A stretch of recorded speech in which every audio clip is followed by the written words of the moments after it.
Oi, bom dia. A gente vai estar mais uma vez juntos para cultuarmos ao Senhor. Temos lembrado que a maneira como cultuamos aqui não é exatamente a maneira corriqueira, não é, de se realizar um culto a Deus.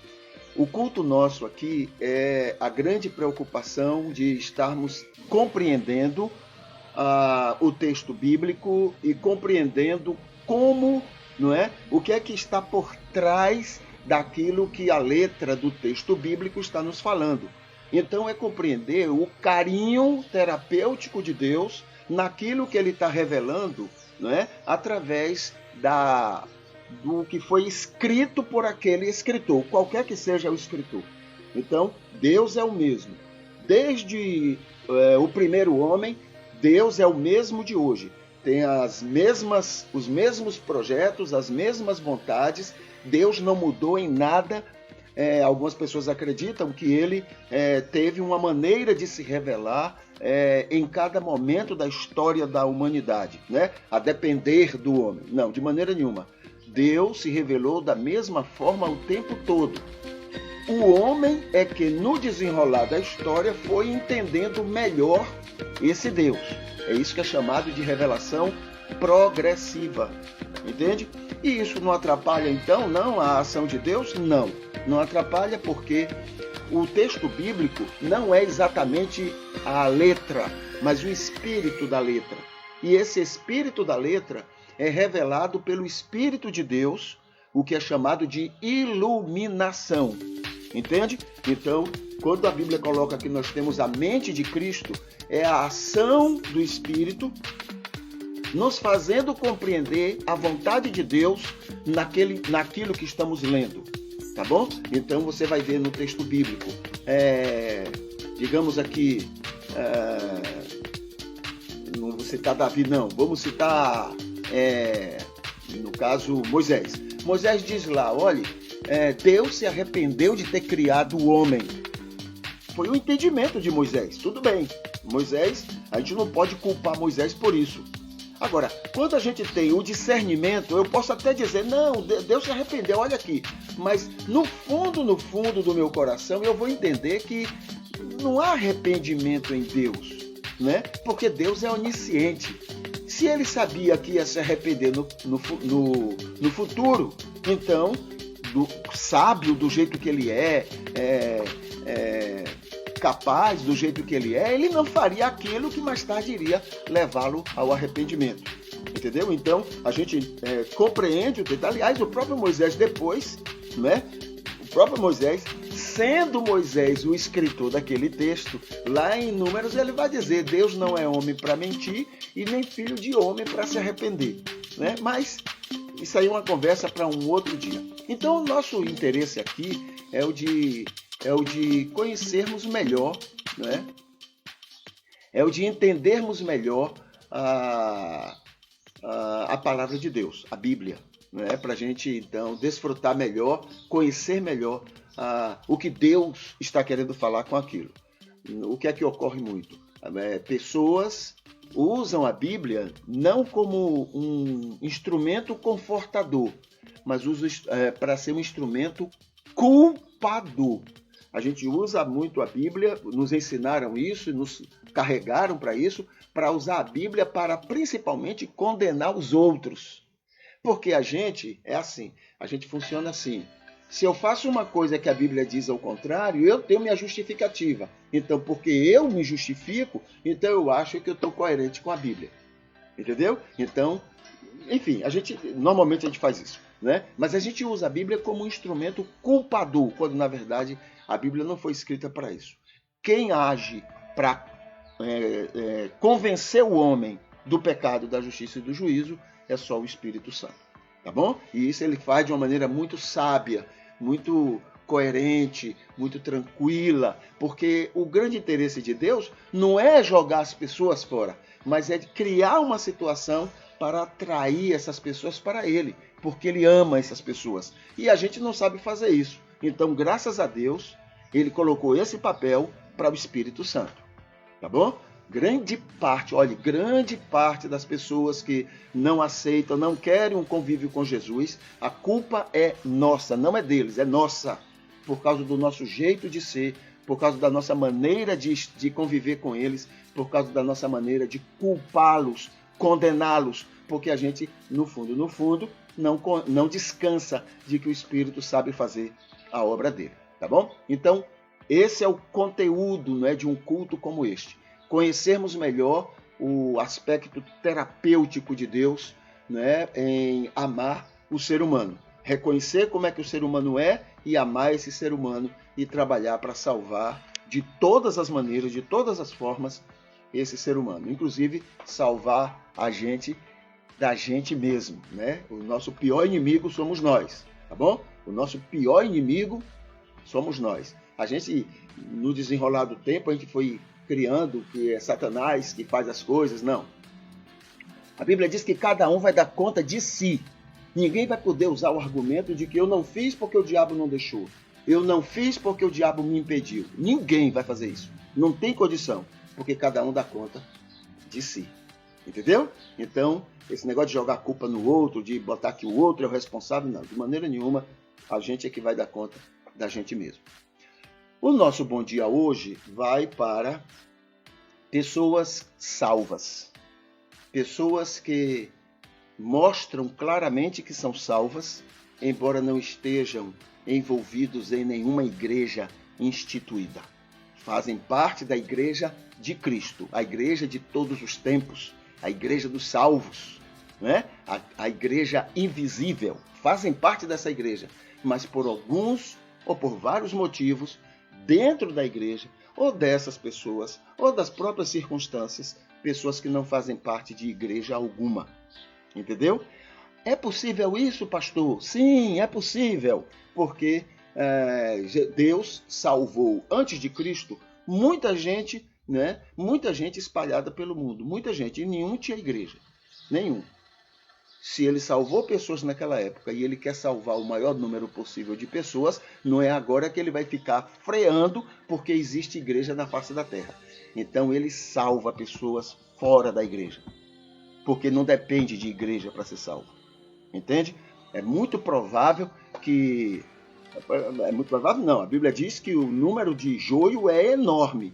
O que é o joio? O joio é aquele que está no grupo do trigo e não é trigo, está ali no grupo, ou seja, a igreja, dentro do cristianismo, né? Mas existe muito trigo bom fora daquele cercado, muito trigo bom, entende? E eu tenho visto isso muito, eu tenho conhecido isso muito, eu tenho percebido. O mundo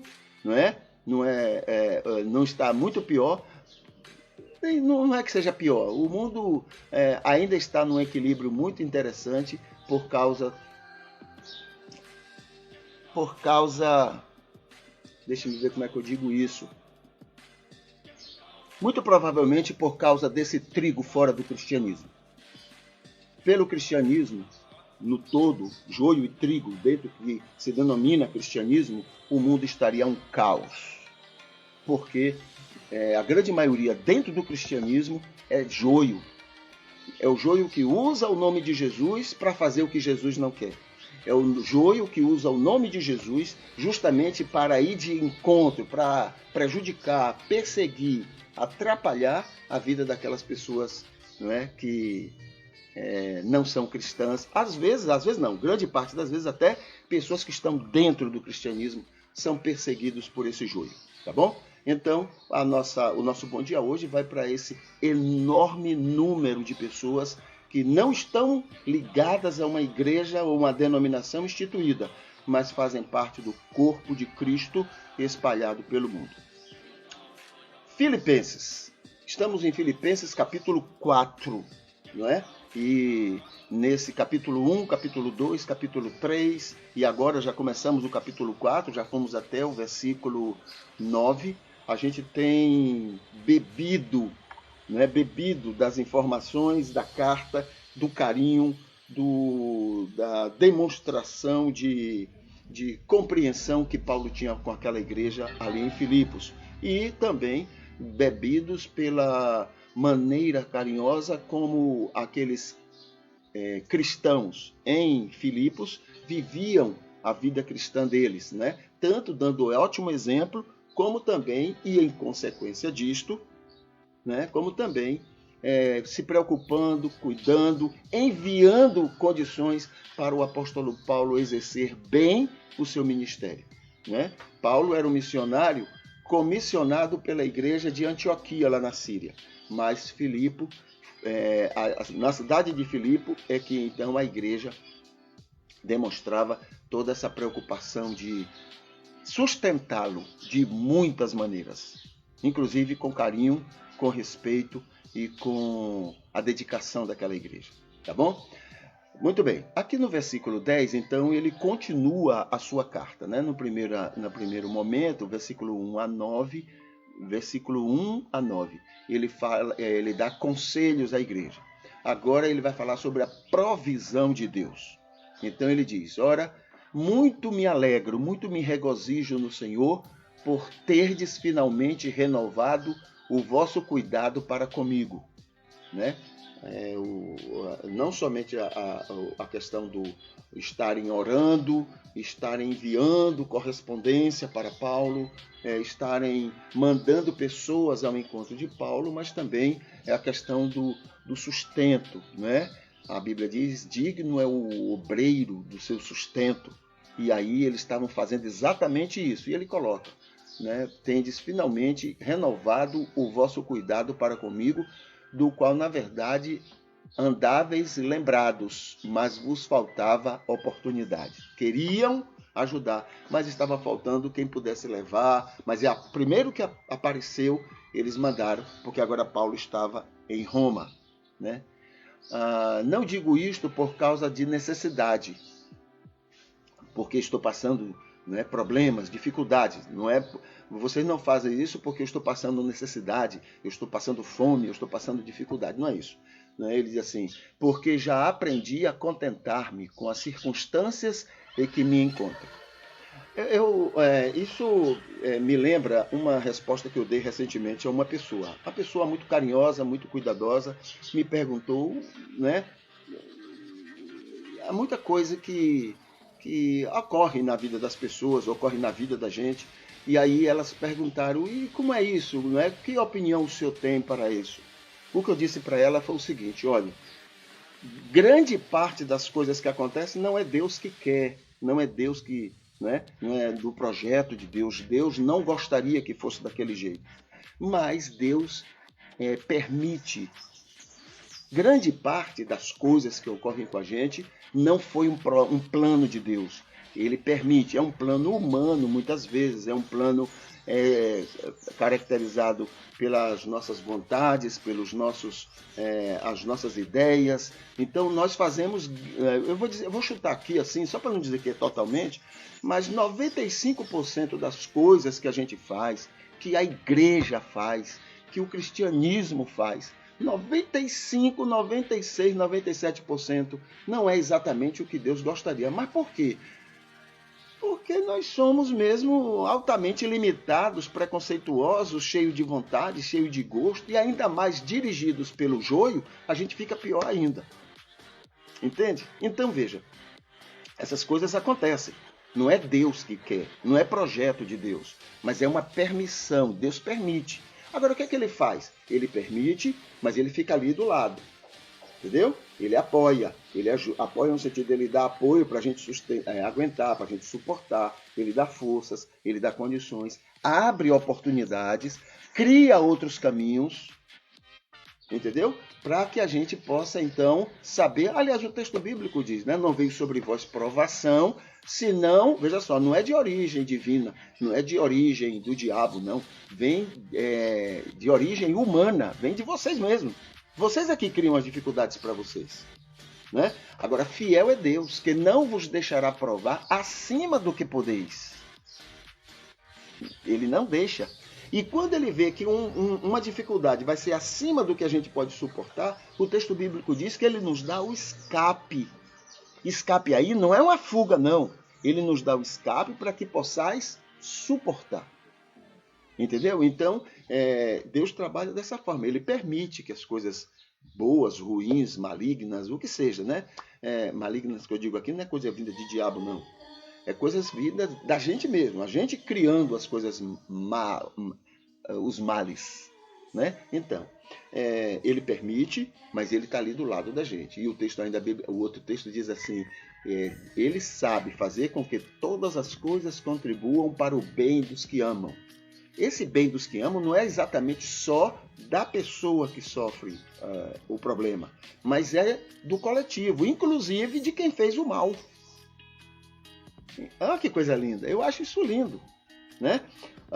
Ele permite, veja só, tem alguém fazendo um mal e tem alguém sofrendo aquele mal. Ele permite que isso ocorra. Agora, ele sabe transformar isso aqui, né, esse mal, ele sabe transformar num bem, não só para essa pessoa que está sofrendo a dificuldade, mas para todos, inclusive o que está fazendo o mal. Para o mundo, qualquer lugar, qualquer pessoa. Entendeu? Esse é Deus, esse é o amor de Deus. Entende? Então, todos são igualmente abençoados, inclusive a partir dos seus próprios erros, das suas próprias falhas. Tá bom? Então, é isso que ele está mencionando aqui. Veja só, sei passar falta e sei também, ainda o versículo 11, não digo isto por causa da necessidade, porque já aprendi a contentar-me com as circunstâncias em que me encontre. Né? Então, eu sei que Deus vai estar, é isso que Paulo está falando, eu sei que Deus permite, mas ele vai estar comigo para enfrentar todas essas dificuldades. Aí, versículo 12, sei passar falta e sei também ter abundância. Em toda maneira e em todas as coisas estou experimentado, tanto em ter fartura como em passar fome, tanto em ter abundância como em padecer necessidade. Né? Não é que ele seja perito em passar uma coisa ou outra, ele está dizendo que ele está preparado, né, na sua pessoa, na sua personalidade, no seu comprometimento com Deus. Ele sabe perfeitamente enfrentar tudo isso e descansar, saber que Deus sabe como cuidar bem dele. Então ele está preparado para tudo isso. Agora veja aqui o versículo 13. Posso todas as coisas naquele que me fortalece. Esse posso todas as coisas não é exatamente como muita gente usa, que é querendo poder para fazer qualquer coisa, não. Ele está dizendo aqui que ele pode suportar todas as dificuldades, versículo casado esse 13 com o versículo 12. Ele pode passar qualquer necessidade diante da maneira como ele agora enxerga as coisas, como ele descansa em Deus. Ele pode passar qualquer dificuldade naquele que fortalece ele. Entendeu? Então, tem gente que usa fora do contexto e quer ser super poderoso. Eu posso todas as coisas, né? Não é isso que ele está dizendo. Graças a Deus, a gente não pode todas as coisas. Graças a Deus, porque senão ia ser um pandemônio contra as pessoas e principalmente contra nós mesmos. E, naturalmente, contra o reino de Deus. Né? Então, posso todas as coisas, posso suportar todas as coisas, boas e ruins, né, naquele que me fortalece. A gente fica por aqui. No versículo 14, a gente então conversa amanhã, se estivermos aqui, né, para fazer este culto acontecer, tá bom? Então, deixa eu ver aqui, deixa eu marcar, e a gente então volta a ele na oportunidade, tá bom? Perguntas que me fazem, né? Perguntas que me fazem. Eu já verifiquei o culto de ontem, muitas pessoas já curtiram, né, aquele programa de ontem, o culto de ontem, mas não deixaram nenhuma questão, nenhuma pergunta, e eu tenho orientado para que, se você tiver alguma dúvida ou não, se você tiver, já sabe exatamente o que você quer, o que você crê, né? Mas você quer ouvir uma opinião sobre determinado assunto, então coloque nos comentários para que a gente, no dia seguinte, a gente possa então responder, né, a sua questão, a sua pergunta. Mas a pergunta que a gente vai responder hoje ainda é sobre o amor. Essa é uma grande dificuldade. Por quê? O amor, ele resolve tudo. Tudo. Olha, veja só as coisas, né? A Bíblia coloca que os males de todas as coisas no mundo vêm do amor ao dinheiro. Amor às riquezas.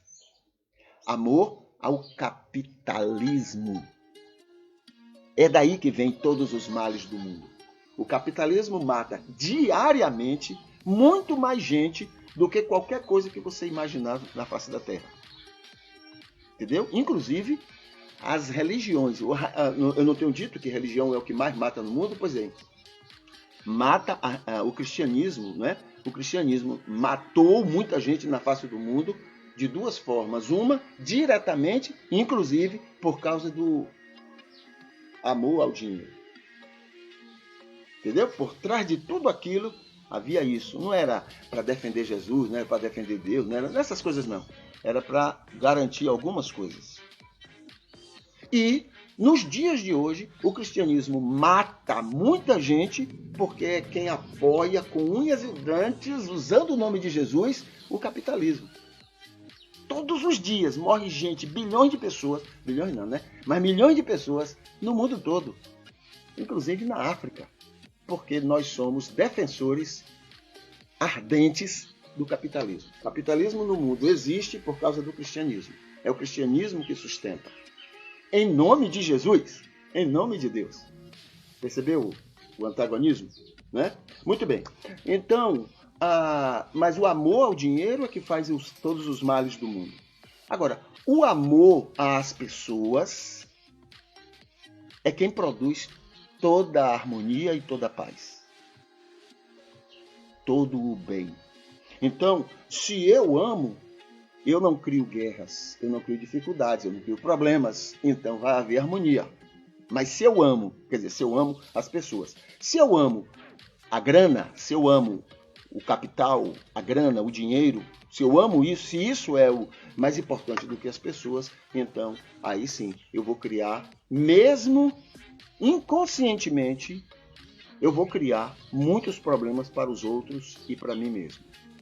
Tá bom? Então veja, já vimos que esse amor, o amor agape, ele é paciente, benigno e ele se alegra com a justiça. Né? Agora, veja só, o amor, o que queremos lembrar hoje, tudo sofre. Tudo sofre, porque ama. Então, veja só, Deus não tem amor. Deus é o próprio amor. Isso faz a gente compreender, né, que Deus é totalmente diferente da gente. Na questão das relações com as pessoas. Deus é o próprio amor para com qualquer pessoa sobre a face da terra. Quer ferir Deus? Fira qualquer pessoa do seu lado. Feriu de alguma forma qualquer pessoa, você está ferindo Deus. Porque Deus ama aquela pessoa. E quando a Bíblia diz que os mais fortes devem carregar as cargas dos mais fracos, esse é um dos motivos. A pessoa lá pode até estar indigna do meu amor, pode estar nem merecendo minha atenção, nem merecendo dentro dos nossos conceitos, né? nem merecendo, mas eu quero agradar a Deus, então é só amar essa pessoa. E talvez amar, né, quem é indigno seja um louvor, uma adoração muito maior a Deus do que amar uma pessoa merecedora do meu carinho, do meu respeito, né, como muitas eu tenho. Né? Então, é uma grande oportunidade que a gente tem de agradar a Deus, se é que temos o Espírito Santo dele, e tendo o Espírito a gente quer agradar a Deus, né? Então, se é o meu interesse agradar a Deus, então a melhor maneira que eu tenho para fazer isso é amar as pessoas como elas são. Elas não têm que mudar para que eu as ame. Eu devo amar, porque eu quero amar a Deus, então eu vou amar essas pessoas do jeito que elas são, da maneira como elas agem, da maneira como elas pensam. Eu devo amar essas pessoas, porque fazendo isso eu estarei amando a Deus, estarei glorificando a Deus. Percebeu? E aí, inclusive, eu estou mostrando para Deus, Senhor, eu estou fazendo isso aqui confiado de que Tu sabes perfeitamente como, né, abençoar e mudar o coração dessa pessoa. Então, o amor tudo sofre. Essa palavra tudo no grego é exatamente isso, tudo. E todas as traduções trabalham exatamente com essa palavra. Para o português não tem outra palavra que substitua isso. Tudo, sem exceção, o amor, ágape, sofre. Tudo. Percebe? Então isso é resultado desse amor de Deus, né, com o ser humano e nos dá a condição de fazer a mesma coisa. Mesma coisa. Quanto mais eu quero agradar a Deus, mais eu consigo permitir que o Espírito faça isso através de mim. O culto a Deus é terapêutico e nós estamos falando isso e partindo da experiência das bem-aventuranças. Tá bom? Então eu vou chamar a atenção aqui hoje do versículo 9.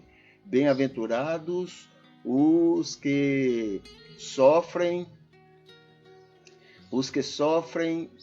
perseguição por causa da justiça, porque deles é o reino dos céus. Algumas pessoas acreditam que quando esse texto está falando aqui, está falando de pessoas que são, aparentemente, que são perseguidas porque são cristãs. Ora, quem é cristão nunca vai ser perseguido. Mas como assim? Ora, quem é cristão é excelente cidadão. É pacificador, não gosta de confusão. Não é criminoso, não cria crimes no país. Obedece às autoridades constituídas e ainda é um excelente cidadão, né? Quer dizer, cuida muito bem do social. Me diga, qual país do mundo, qual governo do mundo vai perseguir uma pessoa dessa? Quem é cristão é assim. Agora, esses cristãos, esse cristianismo falso, esse cristianismo joio que tem aí, faz assim. Aí é que está a diferença. Se diz cristão, com o argumento de levar lá para dentro, veja só, isso eles inclusive mencionam isso como sendo um grande orgulho. Eles se fazem de cristãos para entrar nos países e chegar lá levando Bíblia, onde nessas Bíblias, dentro, eles levam informações políticas para desfazer os governos, em nome do que eu chamo de uma Babilônia, né, do cristianismo que a gente tem aí. O que é que essa Babilônia faz? Ela faz assim, elas querem derrubar os governos que não permitem que ela usufrua das riquezas desse país. Agora está lá em Marte fazendo toda aquela festa e parece que é o mundo todo que está fazendo. No fundo é todo mundo. Por quê? Porque aquele dinheiro que eles gastam com aquilo, eles tiram da gente, de outros países. Tiram de alguma forma. Entende? Então, aí fica a propaganda. Não, esse país aqui ele é contra o cristianismo. Não é contra o cristianismo. Ele é contra o tipo de cristianismo que as pessoas querem praticar lá dentro. Nós estamos vivendo uma situação no Brasil hoje onde o cristianismo está criando uma balbúrdia, um problema sério na convivência social. Nós vimos lá na Europa o cristianismo fazer coisas absurdas lá na época de Hitler. Cristianismo facilitando tudo aquilo. Hoje a gente posa de contrários, né? Mas na verdade nós favorecemos tudo aquilo. Nós cristãos favorecemos. Estivemos facilitando tudo aquilo que foi feito lá. Entende? Então, existe uma banda podre no cristianismo que termina sendo o que mais se propaga. Então todo mundo lembra de cristianismo pelo que essa banda podre faz, né? Muito bem, mas o texto aqui, quando fala de bem-aventurados os que sofrem perseguição por causa da justiça, bem-aventurados são aqueles que sofrem por algum motivo, por causa da justiça, por causa da vida com Deus, né? Sofre uma batida na face, aí, bem-aventurado porque eles dão a outra face. Bem-aventurado aqueles que, quando são obrigados a andar uma milha, eles, por causa da fé, por causa da vida cristã, o que hoje, nesse sentido, não existe. Existem países árabes aí, onde os cristãos são melhores tratados do que os árabes em países cristãos. Então, por quê? Porque eles sabem se comportar lá dentro. Agora, aqueles que ficam criando, xingando a religião do outro, ficam, como aqui no Brasil, né? Nós fazemos uma perseguição enorme, né, contra as religiões africanas, destruímos templos, fazemos. Então, o que é que a gente está procurando? O que é que a gente está querendo com isso? Defender Jesus? Não, Jesus não faz isso. A gente está provocando eles, provocando a toda uma nação contra nós. É isso que nós estamos fazendo. Entendeu? Mas eu não faço isso. Eu não sei. Você não faz. Mas estão fazendo em seu nome. Estão fazendo isso em meu nome, dizendo que nós cristãos somos aquilo.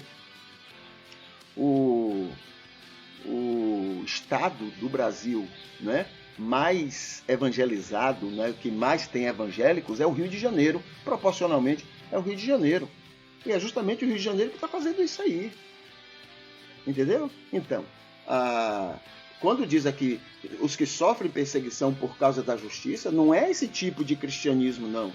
É quem é bom cidadão, é quem ama as pessoas, é quem cuida do social, é quem se dedica a respeitar as pessoas, né, a sociedade, do jeito que eles são. Quem faz tudo isso e ainda é perseguido, esses são bem-aventurados. Agora, esse tipo de gente que fica aí provocando, procurando briga em nome de Jesus, querendo obrigar as pessoas a serem cristãs como elas são, isso não é o cristianismo, não. Esse tipo de perseguição são eles que fazem. Não tem nada a ver com Cristo isso, não. Porque se fossem cristãos reais, não fariam nada disso.